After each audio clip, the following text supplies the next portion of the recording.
Hey everybody, this is Al with the El Rey collection, and coming here today to talk to you about the top 10 cards and stickers from the 1950s. This is a really hard one because of the existence of many 20 plus different Pele rookie material issues. And so I've decided that I'm only going to put one placeholder Pele because that's a whole other video. In fact, I have a video to talk about Pele rookie material. And I'm going to focus on, other cards that, may not be in the front of mind of most people from the 1950s. Because otherwise I probably would be forced to break my rule of no more than two cards in a particular for a particular player. So without further ado, I'll jump into the top 10 cards of the 1950s. So clear graphic, please. Nice that sliding exit.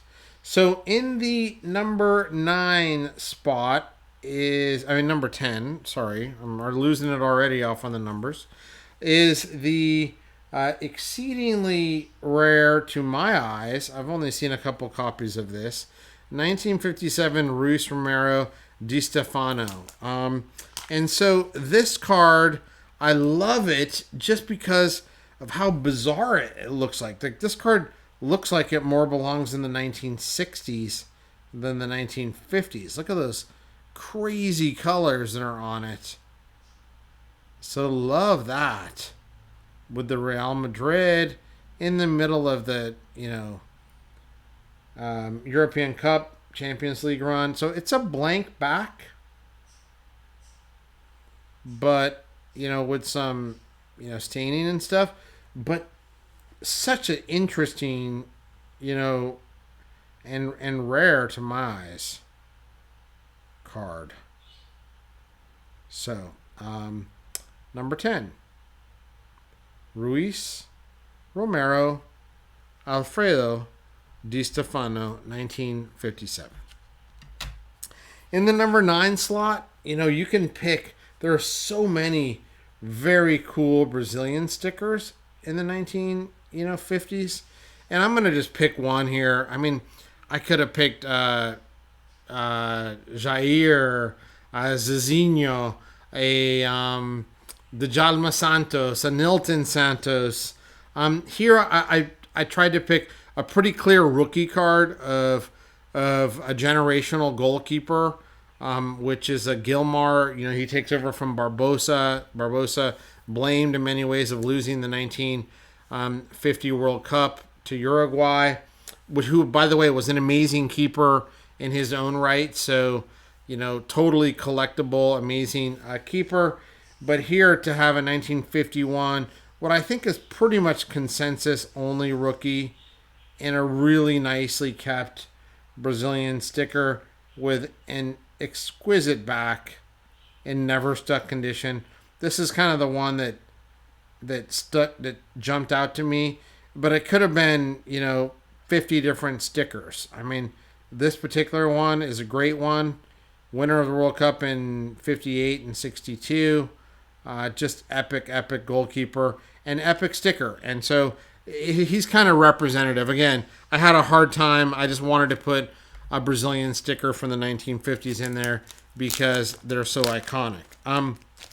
Now to number 7, I'm going to put epic Brazilian player, Leonardo da Silva. And he's making an appearance in the super rare Tingles São Paulo subset. So Tingles is one of my favorite sets from the 1950s, issued in Sweden, which mostly commemorates the World Cup teams. So, the easiest ones, the most common ones you find are the finalists in 1950, which would be Uruguay and Brazil. So those are relatively common. But you also find a lot of the other great teams from 1950, which include, Italy, Spain, so Italy had Bonapierte, had Stefano. Spain has Telmosara. And then, oddly enough, two subsets appear in the Tingles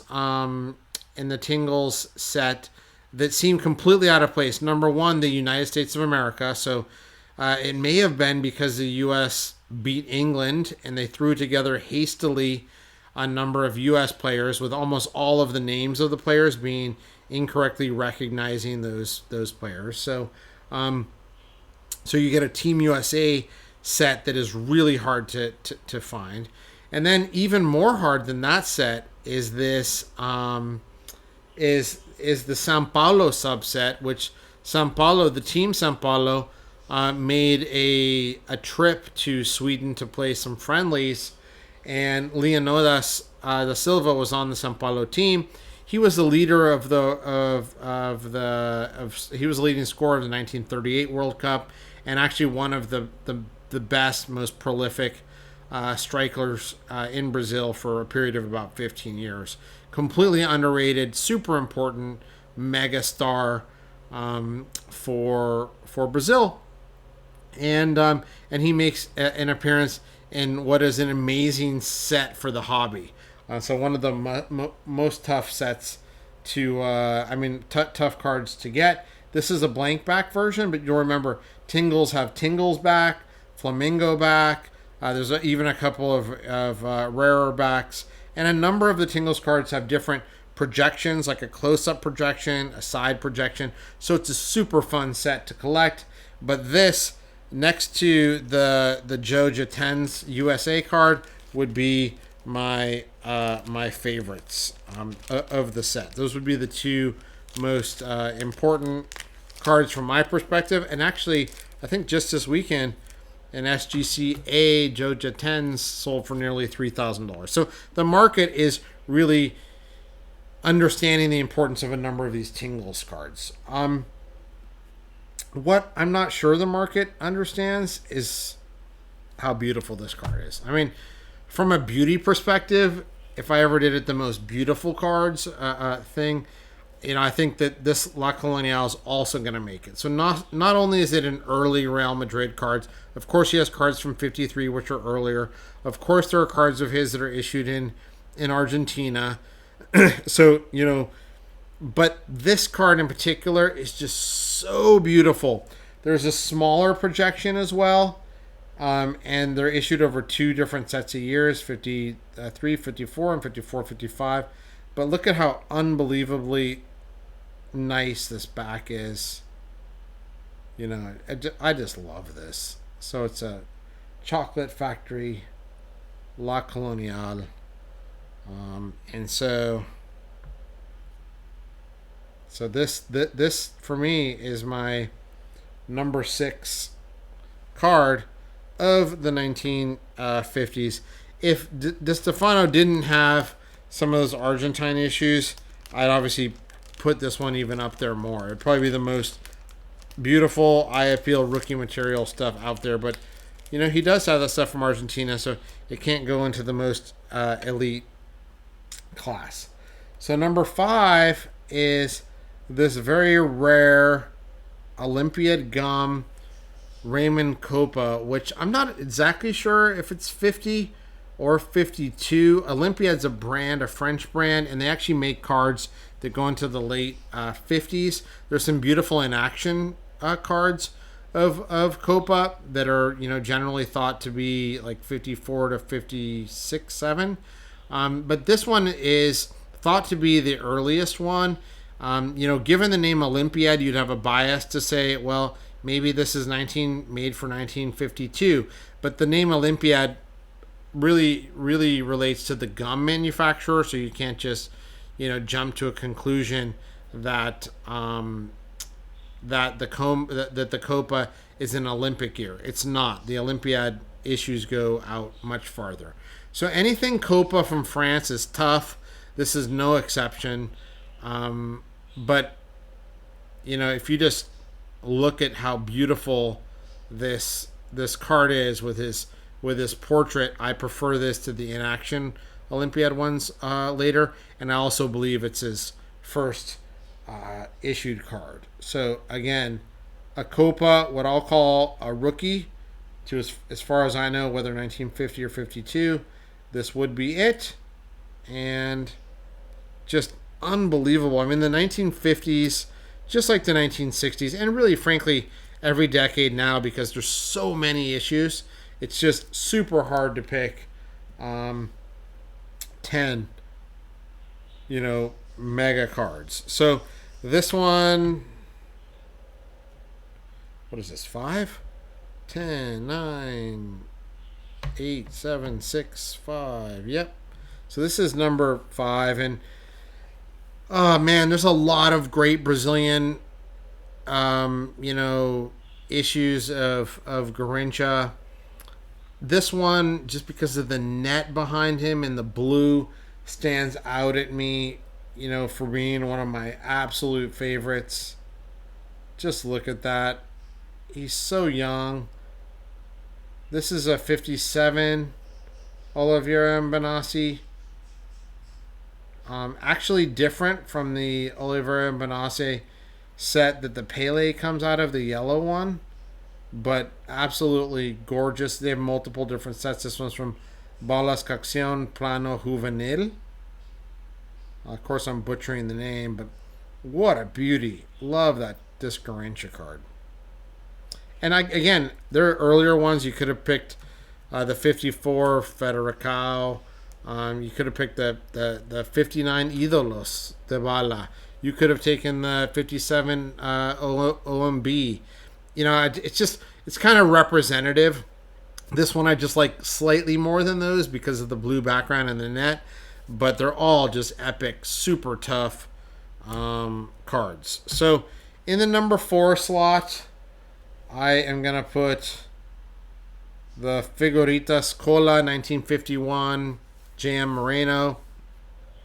JM Moreno, I've got a video on his stuff, so if you want to go check that out. Obviously one of the most important Argentine players ever. And pre-war players, certainly, at least to my eyes, probably a top 4 pre-war player in general. He, won championships in 4 different countries, which at that time was, crazy. Let's see, Chile, Mexico, Colombia, I believe, and Argentina. And this particular issue, the Figuritas Cola, is a larger disc, which is just so cool. This is actually when he goes back to Boca Juniors. So it's not early in his career. His rookie is 1936 Lays. But with that stash, unmistakably him. Very cool Boca Juniors jersey with an amazing yellow pop. Even though these are blank back and this particular one's thrashed, this to me is just such an epic collectible. Love this set. Love this player. Oh, just a beauty. And so we're talking here that this is a top 4 card from the 1950s. So a nice Argentine issue making it into the group. In the number 3 slot is a very rare Sir Bobby Charlton. You know what? I'm getting some reflection here. Let's see if we can fix this a little bit. Not really, but so this is a tiny little metal disc for Ferrero Rocher, which is the chocolate company, and you can see unmistakably Sir. Well, let's see what we can do here. The best image is probably this one. Bobby Charlton, or on the back, Robert. Oh, no, you know what? This one is not metal, right? Gosh, I'm having a hard time remembering. Need to get my glasses out. Some of them are metal. I think there's maybe that's the 49s. So no, I think this one's actually cardboard. Excuse me. So this, you could also pick, if you're going for it, you could also pick the Colonville gum. A high grade A and B C would be great. But this just has the rarity factor. You almost never see this. And it's so beautiful. So nice. And this particular copy is an amazing one. So that's going to take the number 3 slot for me in the 1950s stuff. In the number 2 slot, I think I got to go with, my buddy Garrincha. And Garrincha has a couple different 1953 issues. This is the only one that I have, the Lar Felice. There's another Americana. Just by the fact that it is his, one of his earliest stickers, and his face on it, it's a portrait, view, make it super special to me. I think this is just an epic collectible. I don't think you can go wrong with Garrincha. These early 1950s Brazilian stickers are, near impossible. So having a Garrincha rookie out here is just, seems like an absolute no-brainer. Probably, I think it would be hard to say he's not a top 20 player, and many players would have him in the top 10 ever. Of course, he had a tragic end to his life. I don't think I've done a Garrincha video as yet, but I will certainly, do one here at some point. And then the number 1 card would actually probably be right here. This 1957, Pele rookie.